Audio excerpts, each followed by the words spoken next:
오늘 성막을 만들어라.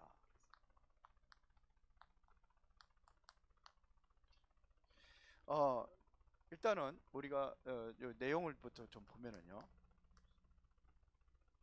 출애굽기 25장부터 31장까지 그 내용을 좀 보겠습니다.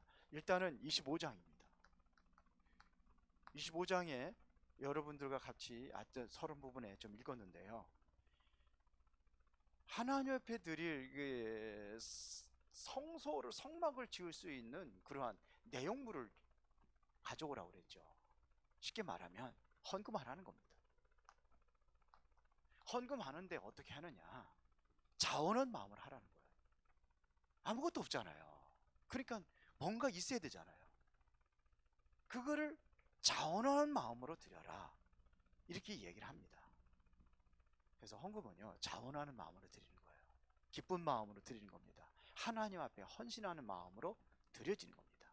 이래서 이 모은 것 가지고 뭐를 만드냐면 증거궤를 만듭니다. 증거궤가 이게 언약궤를 얘기하는 겁니다. 증거궤를 만들고, 그 다음에 진설병, 이게 떡상을 얘기하는 겁니다. 떡상을 만들고, 그 다음에 이걸 가지고 등대를 만들어라. 이게 등대에 대한 규례입니다. 등대가 뭐냐면 등대가 그러니까 뭐 바닷가에 있는 등대를 얘기하는 게 아니에요. 그 성소에 놓을 수 있는 등대를 얘기하는 겁니다. 이거를 만들어라는 겁니다. 자,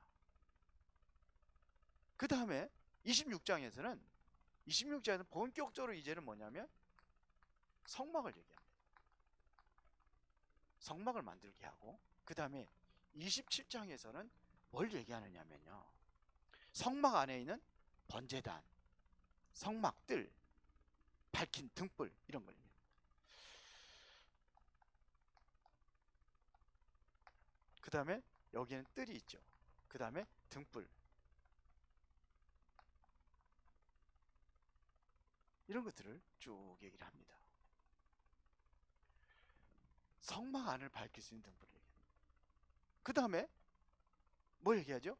28장에서는 제사장의 옷에 대해서 얘기합니다. 제사장의 옷, 왜 이것을 옷을 하냐면 구별된 사람이다, 이런 얘기예요. 평민하고 다른 구별된 사람이라는 그런 것을 이야기하는 겁니다. 그러면서 뭐 얘기하죠? 제사장 위임식을 합니다. 29장입니다. 목사도 위임 목사가 있습니다. 위임 목사는 달라요. 그래서 저도 위임 목사가 아니에요. 성도들이 위임을 해줘야 되는 겁니다. 그래서 다음에 이제 30주년 기념 예배 때는 위임식을 해야 되지 않겠는가, 같이 이런 생각을 가지고 있습니다. 우리 수원도에 위임식을 정식으로 하신 목사님들이 별로 없는 걸로 알고 있어요. 위임 목사는 다릅니다. 그러면 그 자격이 있느냐? 그건 여러분들이 평가하는 거예요. 교회를 저는 이게 처음부터 개척을 했기 때문에 위임식을 합니다. 위임 목사는 다릅니다. 당회장하고 또 다릅니다. 그래서 위임식을 합니다. 제사장 위임식을 해요. 그 다음에 제사에 대한 규례를 얘기합니다. 제사에 대한 규례, 그래. 속죄제는 뭐냐면 도덕적인 허물과 이 불은 죄를 진 사람들에 대한 속죄하는 의식을 얘기하는 거예요. 예를 들어 부정적인 정결의식이라든지, 그다음에 번제는 여러분 잘 알잖아요. 번제는 가죽은 제사장이 갖습니다. 그리고 모든 것을 제단에다 불살라 드리는 것을 번제라고 해요. 그러면 화제는 뭐냐? 화제는 불살라 드리는 그걸 화제를 얘기합니다. 번제라든지 속죄제라든지 속건제라든지 화목제라 이런 거 화제. 그 다음에 요제는 뭐냐? 흔들어 드리는 거, 곡식 같은 거. 그러니까 이거를 뭐냐? 매일 조속으로 아침 저녁으로 드려라. 아침 저녁으로 드립니다. 매일 그랬어요. 성경에서 그게 이게 29장에 나와 있는 내용들입니다. 그 다음에 30장에서는 뭐냐면 분향단을 만들어라. 이게 사실은 이게 여기 좀 내용을 이게 전체적인 것을 조금 더 1번에 이제 첫 번째에서 이제 얘기를 하려고 합니다. 분향단을 만들고 물두멍을 만들어라.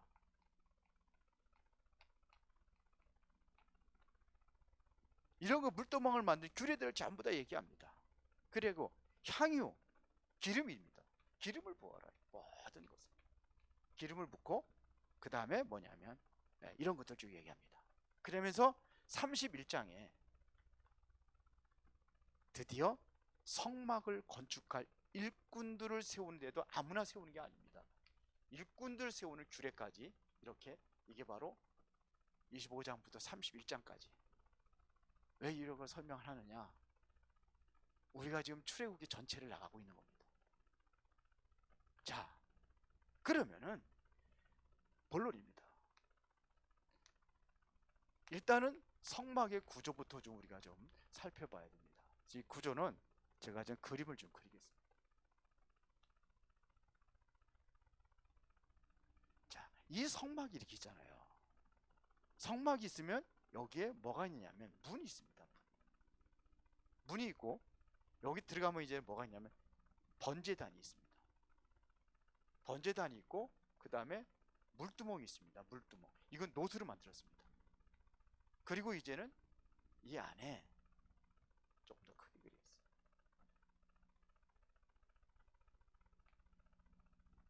여기에 이게 바로 성소입니다. 여기에 지성소가 있어요. 요거를 지성소라고 하고 이거를 성소라고 합니다.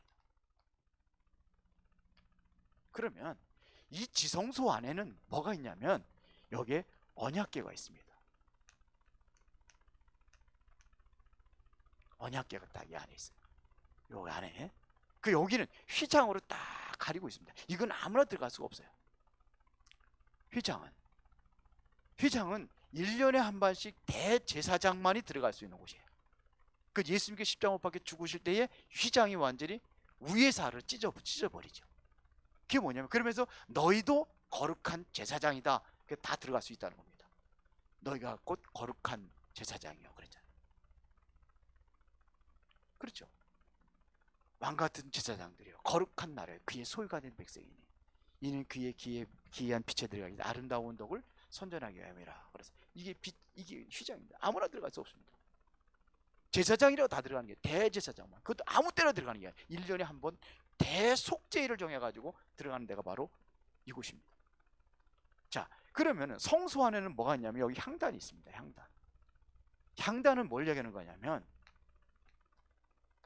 이것은 하나님 앞에 기도를 상징하는 거예요.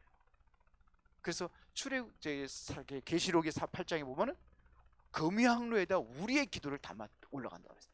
향이라고 했어요. 우리의 기도는 향이라고 되어 있습니다. 그리고 여기에 이제 등대가 있는 겁니다. 등대. 불을 밝히 7촛대로 되어 있습니다. 7촛대 이렇게 그리죠. 이렇게 알죠, 여러분? 봤죠? 그림 같은 거. 거기에 보면 등대가 있습니다. 불을 밝히는 겁니다. 항상 불을 밝혀야 돼요. 그리고 여기에는 떡상이 있습니다. 떡상. 아까 얘기했죠. 떡상. 요 떡상에는 여기도 항상 있어야 돼요. 떡이요. 이 떡은 뭘 이야기하냐면 생명을 이야기하는 겁니다. 등대는 불을 밝히는 겁니다. 여기는 물두멍이 있습니다. 그래서 여기에 이제 성소에 들어가기 전에 제사장들이 손을 닦고 깨끗하게 해야 되는 거예요. 그리고 자기의 몸도 정갈하게 해야 됩니다. 그래서 이것은 노수로 되어 있습니다. 또 옛날에 노수는 뭐냐면 거울을 대용으로 썼어요. 이래서 들어가는 거예요. 여기는 번제단입니다. 여기서 이제 양을 잡고 피를 흘려가지고 드리는 겁니다. 여기 번제단에 굉장히 뭐 뿔이 있고 뭐 여러 가지 있는데 그런 건 다 생략을 하고, 자 이렇게 해서 이 문은 뭘 이야기하는 거냐면 이 문은 요한복음 10장 1절부터 2절에 보니까 예수님께서 당신이 양의 문이라 이렇게 표현합니다. 누구든지 이 문을 통하여서만 들어가야 되지, 그게 바로 목자라는 얘기입니다. 만약에 이 문을 통해서 들어가지 않는 자는 강도요 절도라 이렇게 얘기합니다. 그러면서 요한복음 2장 7절에 보니까 예수님 당신께서 양의 문이라고 그랬습니다. 그 누구를 이거 전체가 뭐냐? 예수 그리스도를 상징하는 겁니다. 자, 이렇게 되어 있습니다. 그래서 여기다가 모든 것들에 기름을 부었어요. 향, 기름. 윤목사는 7가지를 얘기하잖아. 하나, 둘, 셋, 넷, 다섯, 뜰 얘기하고. 그런데 번제단은 이거 너무 확실하니까 이건 얘기를 안 하시더라고. 그러면서 기름 부었습니다. 기름은 뭐로? 성령의 역사를 얘기하는 겁니다. 성령. 그래서 정결하게 하는 겁니다. 모든 기름을 바릅니다. 자, 여기 아까 얘기했잖아요. 기름 바르는 거. 이제 여기는 순서가 쭉 이렇게 이제 좀 달라. 이게 제가 그림으로 딱 하나 그린 겁니다. 그러면은 왜 성막을 지어야 될 이유가 뭐냐 이거예요. 왜 성막을 만들어야 되냐 이거예요. 성막을 지어야 될 이유가 있습니다. 그거 뭐냐면 언약궤를 넣어야 돼요. 자, 이 언약궤를 넣어야 돼. 여기가 가장 거룩한 곳입니다. 그게 아무나 들어갈 수가 없어요. 언약궤를 보관해야 된단 말입니다. 그래서 여기에 최고의 권위가 있는 곳입니다. 왜 그렇습니까? 여기에는 언약궤 안에 뭐가 들어있느냐 이거예요. 하나님의 말씀이 들어있습니다. 이 말씀은요, 이것은 곧 하나님이라고 요한복음 1장 1절에 하나님이라고 얘기했습니다. 우리는 하나님 만난다는 건 하나님 어떻게 인격적인 하나님 어떻게 만납니까? 말씀을 통해서 만나는 겁니다. 그래서 십계명이라는 이 말씀이 들어있어요. 여기에는 능력의 지팡이가 있습니다. 이게 바로 하나님의 능력이 임지하는 곳이다 이런 얘기예요. 언약궤. 그래서 언약궤를 통해 가지고 갈 때에 요단강이 갈라지고 언약궤를 앞세울 때 여리고가 무너지고 이게 능력이 나타난다는 거예요. 이 말씀에는 능력이 나타나는 거예요. 그러면서 이 안에는 만나가 들어있습니다. 이스라엘 백성들이 40년 동안 광야 생활할 때에 굶겨 죽이지 않고 그들을 다 먹여 살렸다는 겁니다. 이것은 바로 하나님께서 하나님 백성은 인도하신다는 증거궤입니다. 이거를 언약궤라고도 증거궤라고도 합니다. 하나님 인도한다 증거를 증거궤라고 돼요. 언약이 들어있게 언약궤라고 되는 거예요. 뭐에 대한 증거냐? 능력이 하나님 능력으로 역사하신 거. 만날 통해 인도하셨다는 그 증거. 이거를 담은 게 바로 언약궤입니다. 그래서 이곳이 가장 거룩한 곳이라고 그래 지성소라 이렇게 얘기합니다. 자, 그러면은 언약궤를 중심으로 왜 성막을 만들었냐? 예배하는 곳입니다. 언약궤 중심으로 우리가 예배하는 곳입니다. 이게 중요한 거예요. 그래서 다윗이 이게 성막은 이거는 뭐 이렇게 지금 포장으로 돼 있고 막 그렇잖아요. 그 당시에 이동해야 되니까 이렇게 성전자를 다 이렇게 질 수가 없어요. 광야 생활할 때니까. 그래도 예배를 하잖아. 그런데 다윗이 보니까는 아직도 이제 나라가 건전히 서 있는데도 불구하고 성막으로 돼 있는 거예요. 그래서 다윗이 한이 뭐냐면 예배할 수 있는 이 성전을 지차는 겁니다. 성막하고 막이 막 그냥 막으로 돼 있는 거예요. 천막으로 돼 있단 말이에요. 이것은 뭐냐면 성전. 그래서 다윗이 한이 뭐냐면 이 성전을 건축하는 겁니다. 그래서 시편 27편 4절에 보니까 내가 여호와께 바라는 한 가지 일 그것을 구하리니 곧 내가 내 평생에 여호와의 집에 살면서 여호와의 아름다움을 바라보며 그의 성전에서 사모하는 것이나. 그래서 어느 정도였냐면 너무 괴로워하는 거예요. 자기는 그 호화스러운 왕궁에서 생활하는데 하나님의 언약궤는 천막 바람 부르면 벌럭벌럭하고 그러니까 그게 괴로운 거예요. 그래서 차라리 내가 왕궁에 있는 것보다 이 성전에 문지기로 있는 게 더 낫겠다 이렇게 얘기를 했어요. 그래서 한을 가지고 성전을 지을 준비를 합니다. 그것이 바로 역대상 29장 10절부터 14절이 이게 좀 길게 했네요. 거기 나오는 거예요. 그게 뭐 얘기하는 겁니까? 성막을 얘기하는 거예요. 성전을 얘기하는 거예요. 그래서 성전 지을 준비를 하는데 그때도 뭐냐면 모든 백성들이 기쁜 마음으로 자원해서 다 가지고 나옵니다. 그러면서 다윗이 뭐라고 고백하냐면 우리가 이것을 드릴 수 있는 것은 하나님께서 준 것을 드렸을 뿐입니다. 이렇게 얘기해요. 여기에 보면은요 미리 저축하고 모았어요. 성전 건축을 해서.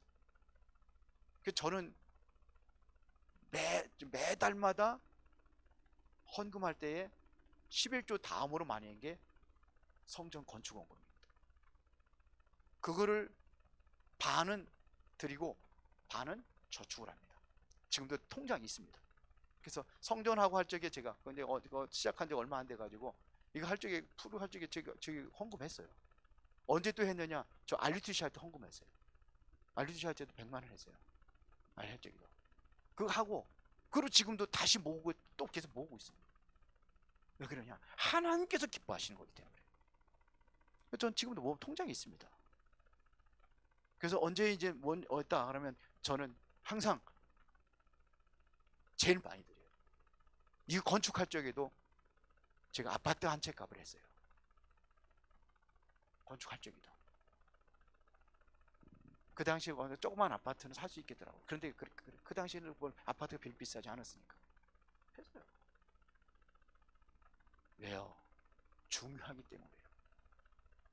그래서 여기서 이제 특별히 뭐냐면 여기야 전도해서 채우는 장소가 바로 이 성막, 이게 뜰입니다. 뜰. 요 뜰에서는 뭐가 모였냐면 여기는 이방인들이 모이고 아이들이 모여서 예배하고 이랬던 뜰이에요. 여기서 예배하고 제사 지내고 다 하는 여기서 전체가 이게 뭐냐면 뜰입니다. 헤롯 성전이 왜 무너졌느냐? 전도해서 채워야 되는데 그걸 안 한 거예요. 그래서 하나님께서 그 헤롯 성전을 무너뜨린 겁니다. 이방인의 뜻은 뭐였습니까? 장사했잖아요. 조금 이따 얘기하겠습니다. 그 다음에 성막은 이거를 바로 뭘 예표하느냐? 그리스도를 상징하는 겁니다. 그리스도입니다.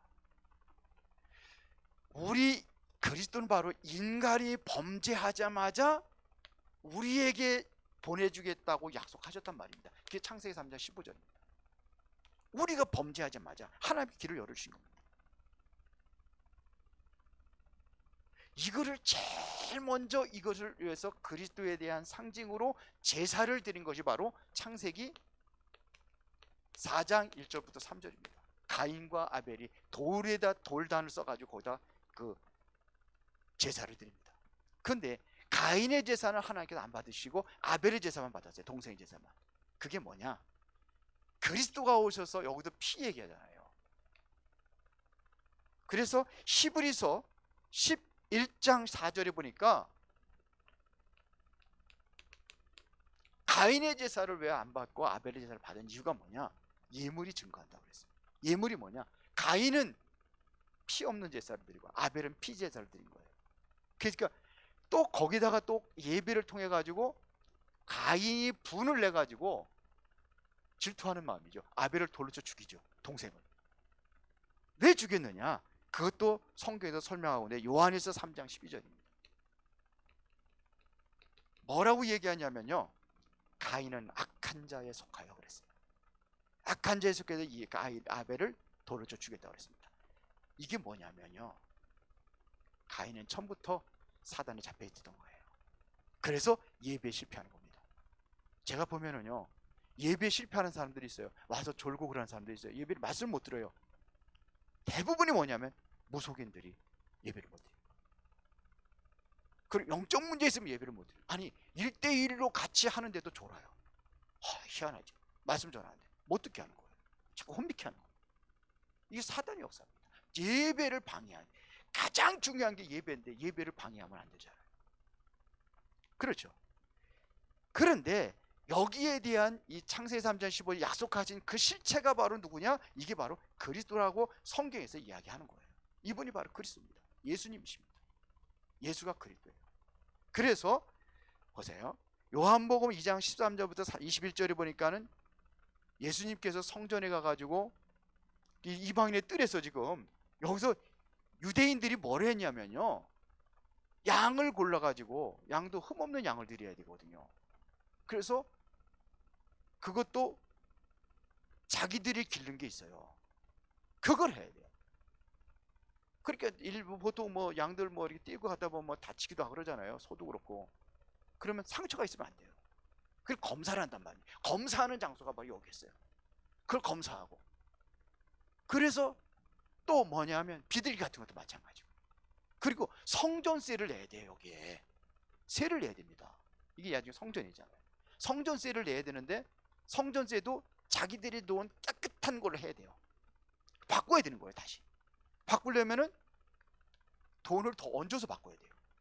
이렇게 해서 여기서 장사하는 곳을 만들었어요. 매매하는 곳을 만들었다고 했어요. 그래서 매매하는 자들을 다 내쫓이고, 그리고 뭐냐, 비둘기 파는 사람들, 그 사람들이 의자를 띄웠고 상을 띄웠고 동전 다 그렇게 얘기해요. 그렇게 하면서 내 집은 만민이 기도하는 집인데 너희들이 강도의 구를 만들었구나, 그러는 거예요.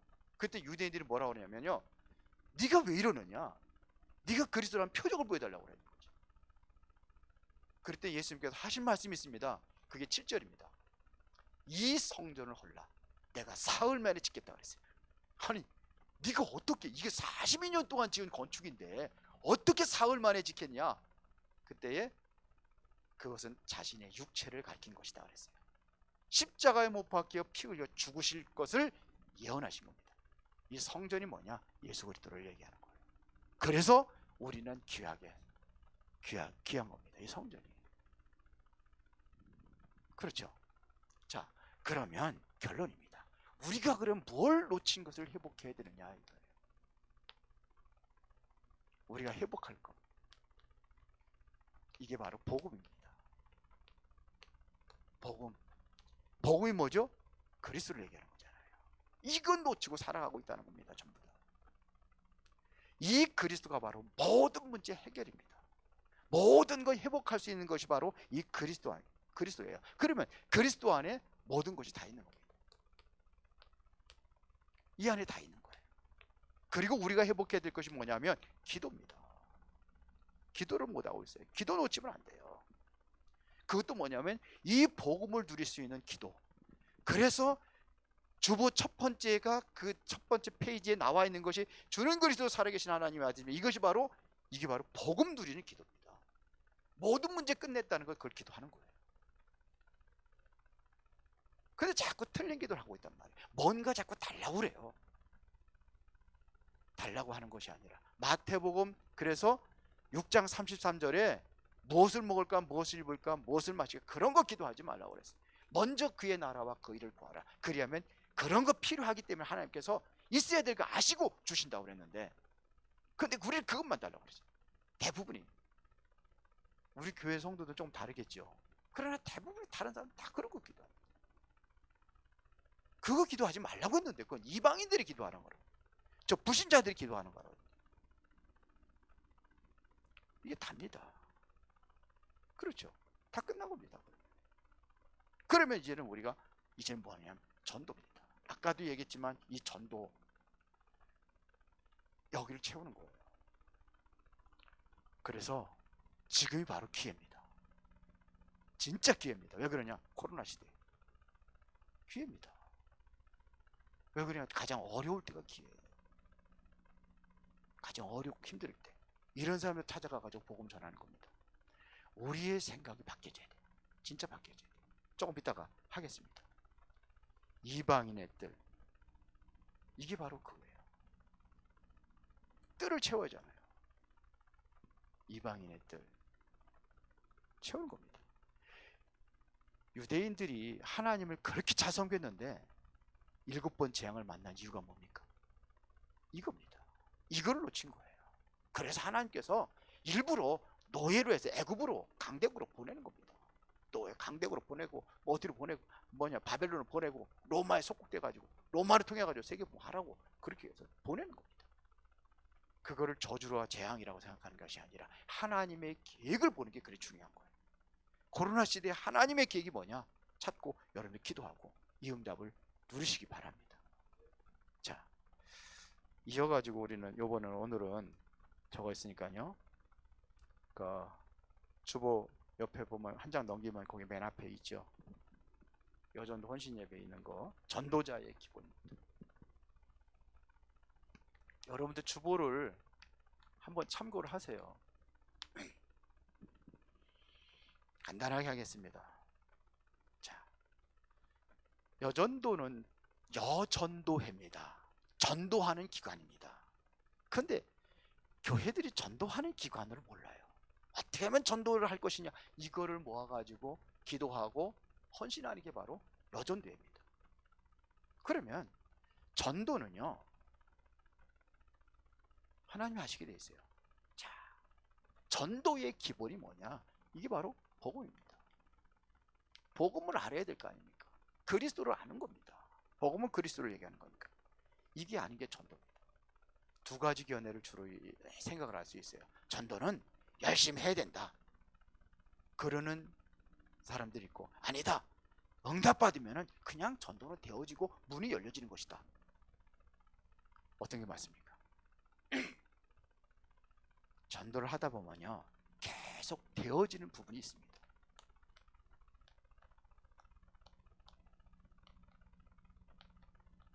되어지는 부분이 있어요. 그런가 하면은요, 전도는요, 또 노력해야 되는 부분도 있습니다. 그런가 하면 전도는 도전해야 될 부분도 있어요. 제가 쓰지 않겠습니다. 주부에 있는 거 보세요. 되어지는 부분은 뭘 얘기하는 겁니까? 예수님께서 처음에 제자들에게 질문했잖아요. 세상 사람들이 나를 누구라 하느냐? 그때 엘리야라고 합니다. 예레미야라고 합니다. 세례 요한이라고 합니다. 선지자 중에 한 사람이라고 합니다. 그거는요, 안 되어지게 돼 있어요. 되어져도 가짜를 붙잡고 있기 때문에 그건 틀린 전도입니다. 맞죠? 예수님이 엘리야가 아닌데요.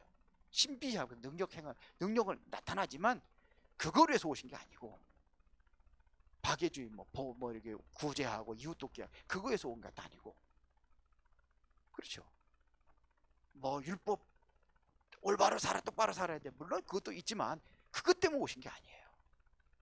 그렇죠? 그게 아니란 말이에요. 그리스도로 오셨습니다. 그리 쉽게 말하면 인생의 근본을 해결하신 겁니다. 이걸 위해서 오신 겁니다. 예수님은요, 근본을 해결하셨습니다. 이걸 해결해서 예수님께서 뭐냐면, 바요나 시모나 이거를 고백을 했을 때에 이 반석 위에 내 교회를 세우리니 음부의 권세가 이기지 못하리라 그랬거든요. 반석과 같은 축복, 음부의 권세를 이길 수 있는 권세, 그것만 준 게 아니잖아요. 또 뭘 했습니까? 내가 천국 열쇠를 주노니, 열쇠 주었어요. 이거 주면 다 되는 겁니다. 그렇죠? 천국을 열고 닫는 열쇠를 주었습니다.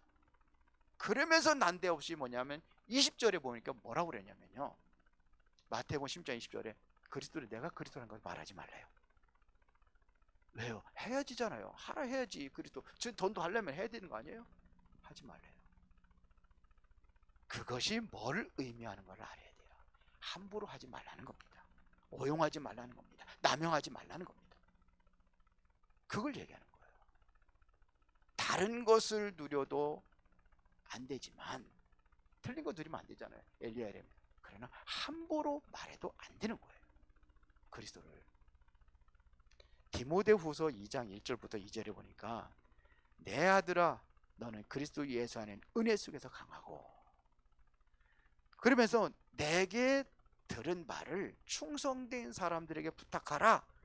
그들이 또 다른 사람에게 가르칠 수 있으리라 그랬어요.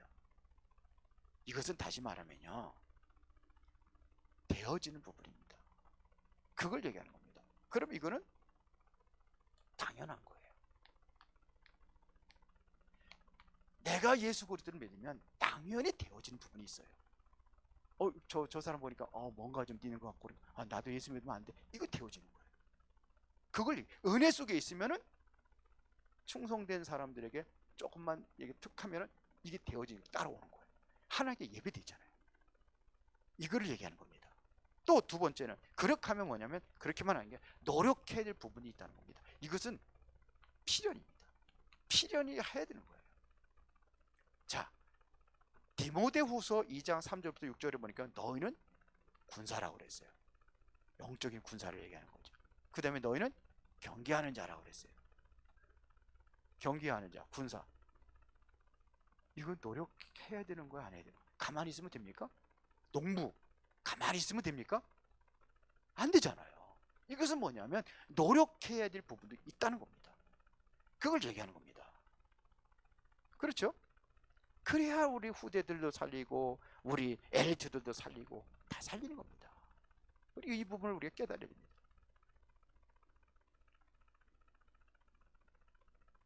그걸 얘기하는 겁니다. 자, 그러면은 뭐냐? 도전해야 될 분도 있습니다. 도전해야 될 부분도 있어요. 그래서 이것은 뭐냐면요, 이건 절대적인 겁니다. 그래서 전도는 해도 되고 안 해도 되는 게 아니에요. 봅시다. 요거는 마태복음 28장 16절부터 20절까지 이것은 세계복음만은 도전하는 거예요. 모든 족속으로 가서 제자를 삼아라. 도전해야 될 부분입니다. 마태복음 28장 16절 20절에 이건 도전해야 돼요. 그래서 우리는 뭐냐면 그래서 우리는 무장하라는 겁니다. 에베소서 6장 12절부터 20절까지 뭐 하는 거예요? 영적으로 무장하는 거예요. 예, 영적 전쟁이기 때문에 이건 도전해 나가게 되니까 무장을 하고 나가는 겁니다. 그렇죠? 구원의 투구, 의의 흉배, 진리의 허리띠, 복음의 신발을 신고 믿음의 방패를 들고 성령의 검을 하나님의 말씀을 가지라. 도전해야 되니까 무장을 하는 겁니다. 그리고 그러면 뭐냐면 보좌에 앉으신 하나님께서 함께 하시겠다는 이게 계시록입니다. 하나님이 함께 하시겠다는 겁니다. 이게 다 20절에 뭐냐면 함께 하겠다는 거 아닙니까? 세상 끝날까지 내가 너희와 항상 함께 있으리라. 이게 도전을 의미하는 거예요. 전도는 이렇게 하는 겁니다. 그러면 하나님의 성령이 역사하시게 돼 있어요. 그러면 결론입니다. 뭐를 바꿔야 되냐? 나의 생각을 바꿔라. 생각을 바꾸면 전도문이 보입니다. 지금 많은 목사님들이 이걸 못 바꾸는 거예요. 모이지 못하는데 어떻게 전도하느냐 얘기죠. 안 모이는데 생각을 바꿔야 돼. 그래야 전도문이 보여요. 그래야 정말로 많은 사람들에게 복음이 필요하구나 이것이 보여지는 거예요. 그럼 말하는 거죠. 그러니까 쉽게 말해 불신앙을 버리라는 얘기입니다. 거기에 이러한 문제와 사건 속에 하나님의 계획이 뭔가를 찾으면 되는 겁니다. 하나님이 우리를 향하신 계획이 뭐냐? 왜 이런 코로나라는 이러한 전염병을 우리에게 주었느냐? 이런 걸 가지고 우리가 기도하는 겁니다. 그러면 코로나 시대에 어떻게 되냐? 변하면 돼요. 맞도록 변화하면 됩니다. 예배 시간에 맞도록 변화하면 돼요. 그래서 2부 예배는 가족들은 괜찮잖아요. 우리가 그 방역 수칙 나라에서 하라는 것대로 해가지고 뜸통도 다 하는 거. 가족은 괜찮잖아요. 가족 둘이 앉으라는 겁니다. 2부 예배. 오전에는 1부 예배는 그냥 이렇게 앉고 가족이니까 상관없잖아요. 그것까지 정부에서 일일이 그것까지 하지 않잖아요. 가족은 둘이 앉아도 된다. 그래서 오늘부터는 가족도 둘이 앉게. 그리고 또 헌신 예배 또 제2여전도 헌신 예배가 있고 그래가지고 그래서 그렇게 앉아서 하는 겁니다. 변하면 돼요. 그래도 못 된다. 그러면 토요일에 예배 드리면 되죠. 변화는 기회입니다.